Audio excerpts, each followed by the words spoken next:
Guys, look, sinong andito sa Pilipinas? Gordon Ramsay, the legendary chef. Ano kaya pag siya ang makasama mo sa pamalingke at nakatabi mo pa? Ano kayang feelings, ano kayang mararamdaman mo pag siya ang nakatabi mo? Yung pinakasikat sa buong mundo na chef, Gordon Ramsay. Look at that, guys. At nagpa-challenge pa siya sa mga sikat na vlogger at chef sa ating bansa.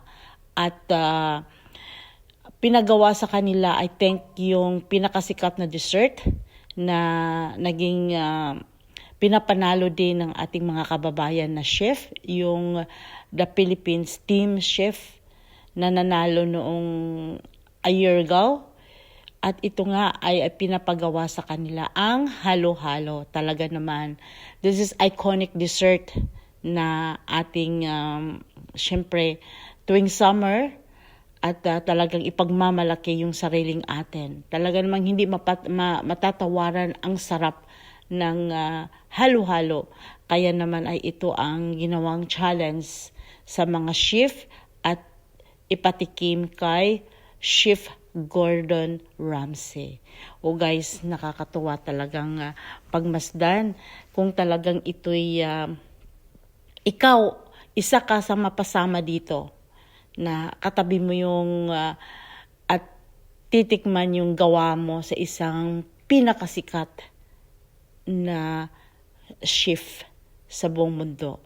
At isa na ngang naimbitahan dito ay ang ating superstar na si Jody Ann Santos. Isa siya dito na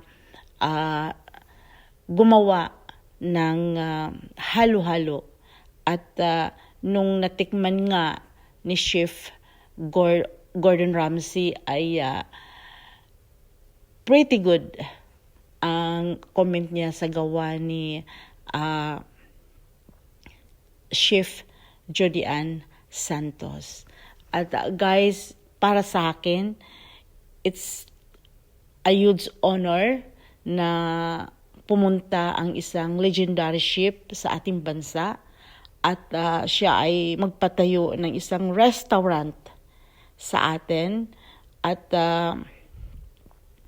napaka proud na ang ating bansa ay isa sa napiling patayuan ng negosyo, restaurant ni Chef legendary Gordon Ramsay.